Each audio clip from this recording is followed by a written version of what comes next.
Bullitt is everybody's go-to car chase movie. There's a lot of trivia that people probably know about it already. For example, the car chase lasts 10 minutes and 53 seconds, and the 1968 Dodge Charger RT loses 6 hubcaps during the chase. But there are a few things you might not know about the Steve McQueen classic. Here we go with 7 things you probably didn't know about Bullitt. Number 1. The novel that Bullitt was based on was actually set in Boston, but the movie ends up set in San Francisco, mostly because the new mayor was hot to make San Francisco a top filming location. As a result, director Peter Yates had the run of the city, and the production never had to build a single set. Locations throughout the city included the police department, the General Hospital, and the San Francisco International Airport. Dozens of streets were shut down throughout the city and the suburbs during the film's car chase. Number 2. Steve McQueen wanted Peter Yates to direct Bullitt because he knew how to shoot realistic car chases. A year earlier, Yates had filmed a car chase through the streets of London in the movie Robbery. That chase is almost 15 minutes long, and like the chase in Bullitt, Yates builds the suspense for almost 5 minutes before the action really starts. A few movies after Bullitt, Yates directed the fantastic Robert Mitchum movie The Friends of Eddie Coyle. Like Bullitt, it features a lot of cool cars, including a great chase in a train station parking lot with a 1971 Plymouth Roadrunner. Number 3.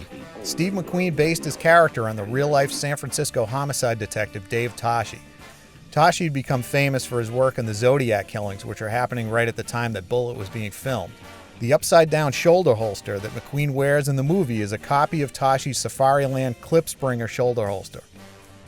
Toschi was also the prototype for Clint Eastwood's Dirty Harry. Finally, Mark Ruffalo played Inspector Toschi in the 2007 David Fincher movie Zodiac. Ruffalo wears the same shoulder holster in that movie. Number 4.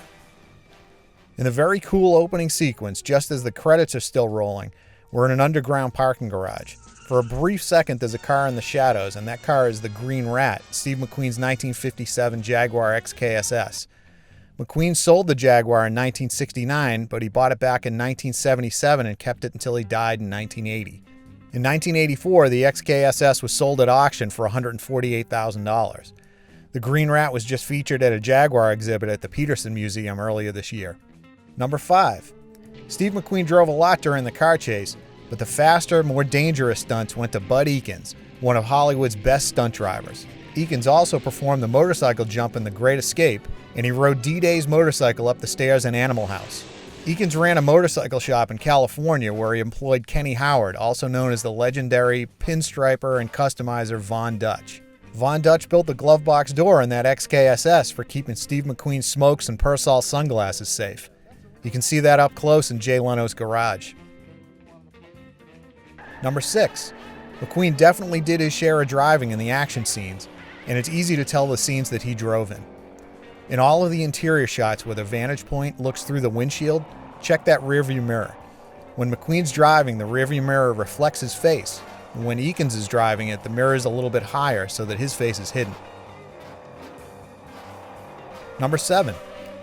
Bill Hickman essentially made a career as an on-screen driver. In Bullitt, he's the bad guy driving the Charger, and he actually did spend a lot of time behind the wheel in that movie. From there, he went on to a small part in another great car chase movie, The French Connection, and he also appeared as George C. Scott's driver in the movie Patton. In a third great car chase movie, The 7-Ups, he drove a Pontiac Bonneville as Roy Scheider chases him in a 1973 Pontiac Ventura Sprint. The 7-Ups also recycled the sound effects from Bullitt in its chase scene.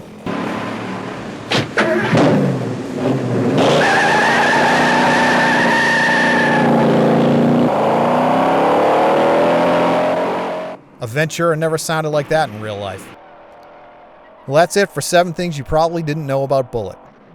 Stop by the blog at bestride.com for more cool car stuff.